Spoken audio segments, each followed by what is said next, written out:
नमस्ते बच्चों। आज हम पढ़ेंगे चंद्रगहना से लौटती बेर का अगला भाग। चित्रकूट की अनगढ़ चौड़ी, कम ऊंची ऊंची पहाड़ियाँ दूर दिशाओं तक फैली हैं बांझ भूमि पर। इधर उधर रीवा के पेड़ कांटेदार कुरूप खड़े हैं। देखते हैं अर्थ। चित्रकूट की अनगढ़ चौड़ी। इसके पहले आपने देखा कि चंद्रगहना गांव से लौटती बेर या लौटते समय, लौटती दफ़ा कवि उस गांव की सुंदरता का वर्णन करते हुए बताते हैं कि किस प्रकार वहाँ सुंदर सुंदर चने के पौधे हैं, सरसों के पीले फूल हैं। वहीं थोड़ी दूर पर ऊंचाई वाले स्थान पर ट्रेन की पटरी गई हुई है।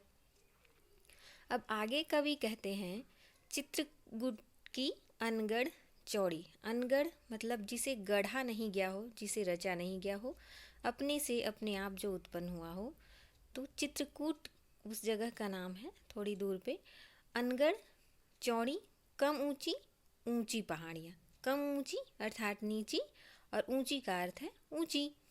वहीं थोड़ी दूर पे पहाड़ियाँ हैं। चित्रकूट की पहाड़ियाँ हैं कैसी? ऊंची और नीची, दूर दिशाओं तक फैली है। कहाँ फैली है? दूर दिशाओं तक फैली हुई है।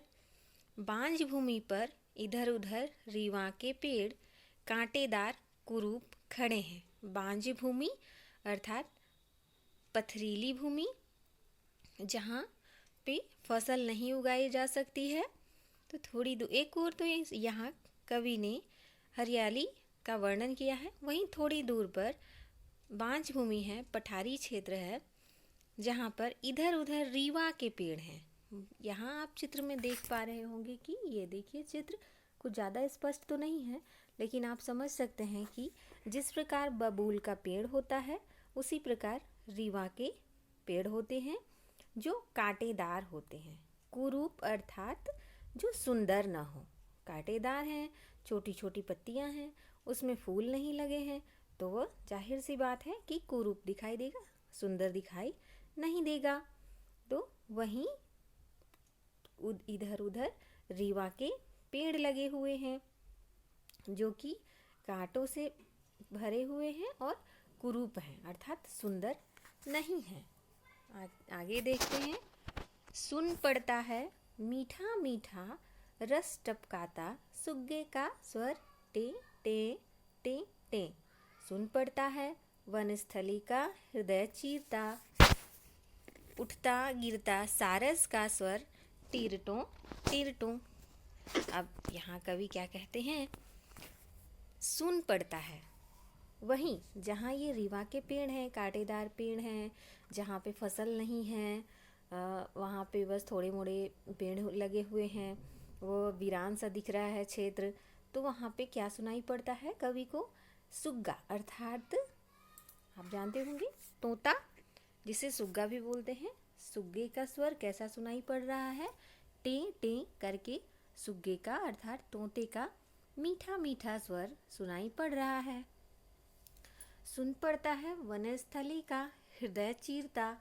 वनस्थली जहाँ वन का स्थान, जंगल का स्थान।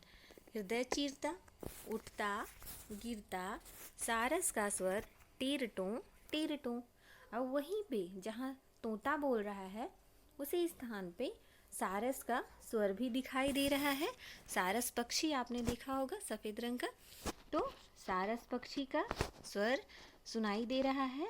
कैसा? टीरटों टीरटों की आवाज़। आपको एक चीज़ मैं बताना चाहूँगी कि सारस पक्षी अधिकांश तौर पे जोड़ों में ही रहते हैं। वे जोड़े में ही घूमते हैं, कहीं बैठते हैं तो जोड़े में ही बैठते हैं। ठीक है, तो मन होता है उड़ जाऊं मैं। कवि को क्या मन हो रहा है? कि वो भी उड़ जाए। कैसे? पर फैलाए सारस के संग, जहाँ जुगुल जोड़ी रहती है। हरे खेत में सच्ची प्रेम कहानी सुन लूं चुप्पे चुप्पे। क्या कहते हैं कवि?